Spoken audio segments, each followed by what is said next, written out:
Behind me is Emerald Lake, one of the most photographed spots in all of the Yukon. Join us today on Discovering Great Towns as we discover Whitehorse of Yukon, Canada.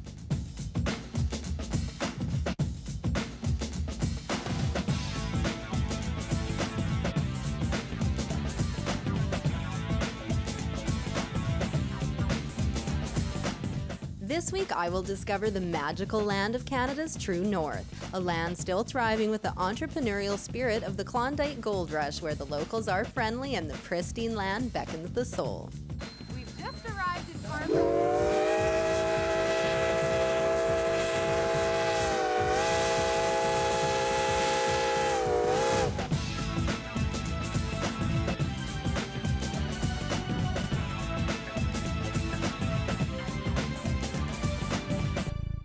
hopping on a Boeing 737 with the Yukon's airline Air North. Now, I hear the flight is spectacular and it's only 2 hours and 25 minutes, which surprised me, considering we're going to such an exotic location.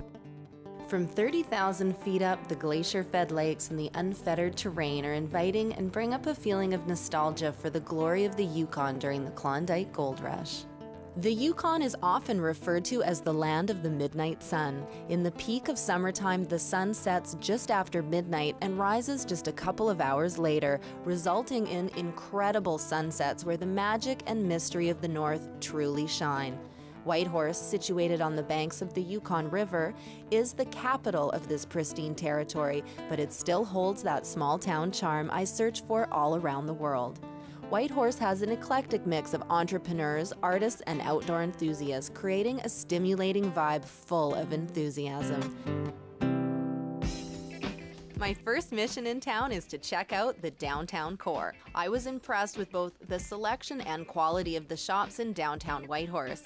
You do have your standard chain stores, but Main Street is teeming with heritage and boutique shops featuring locally made goods, creating a great balance between old school charm and modern day convenience.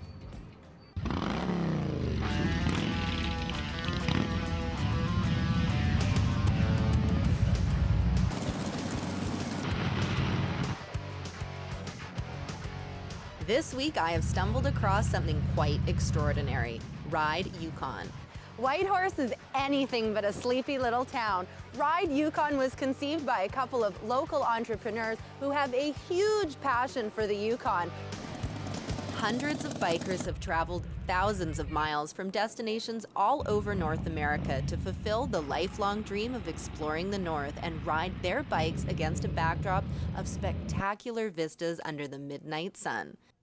I am here with Dr. Dick Watts. He is a local entrepreneur. He owns Northern Lights Optometry, Alpine Aviation, and Yukon Harley-Davidson, and he is the reason for the season, so to speak. Dick, how did you ever come up with this idea? Well, it evolved probably a couple of years ago. Basically, the hog chapters in Alaska have a rally each year. And then we thought, what the heck, let's just try and do it on our own here, and we'll invite all bikes, not just restricted to Harley-Davidson. Having met the organizers, I was lucky enough to bum a ride with Bob, who rode his bike almost 2,000 miles to take part in this incredible harmony of engines, music, and the midnight sun. I'm gonna go for a ride with a couple of my new friends here in Whitehorse.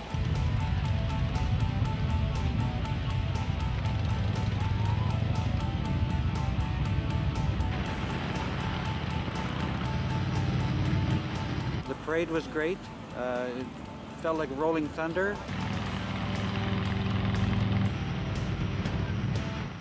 This is the most incredible thing I think I've ever done. What a beautiful countryside and what a way to see it. It's amazing how many showed up. I was talking to some guy from San Francisco, and it's crazy.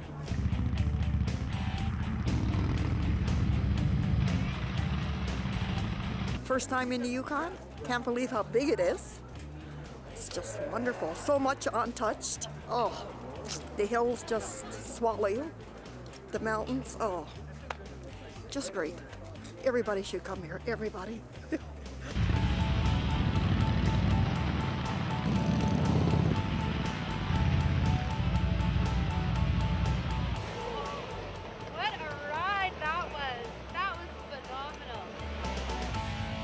We took a short drive to Carcross, where we were hosted by the White Pass and Yukon Route.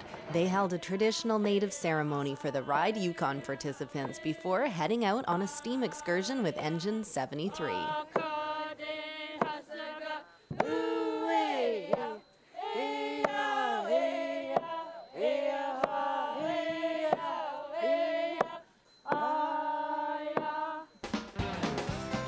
"Give me enough dynamite and snooth and I'll build you a railroad to hell" was the sentiment of Sir Thomas Tancred and Michael J. Heaney, the two men responsible for the civil engineering landmark, the White Pass and Yukon Route. The railway was completed in 1900 to bridge the port of Skagway, Alaska, to the gold fields in the interior that lay behind the treacherous mountain passes.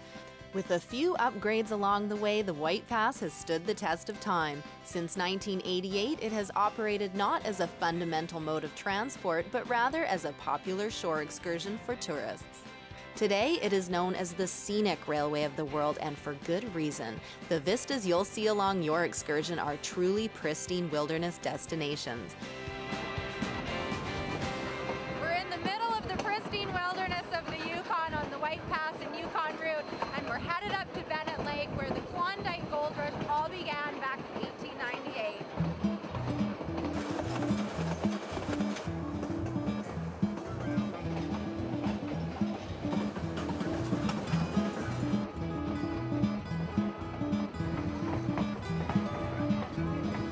I'm here with Michael Brandt, the VP of Marketing and Planning for White Pass and Yukon Route.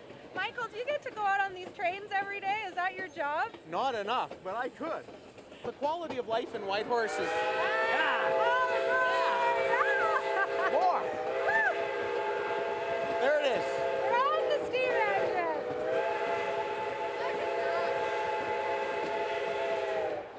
There's nothing like steam to attract attention that showcases the nostalgia of rail travel. There's nothing like a steam whistle that echoes through the valley and gets everybody's attention. And there's nothing like the breathing of the steam engine. When you're standing next to it, it's like a living, breathing thing, like a dragon. It's got a heartbeat. You can hear it. It pulses and it steams and it chugs. And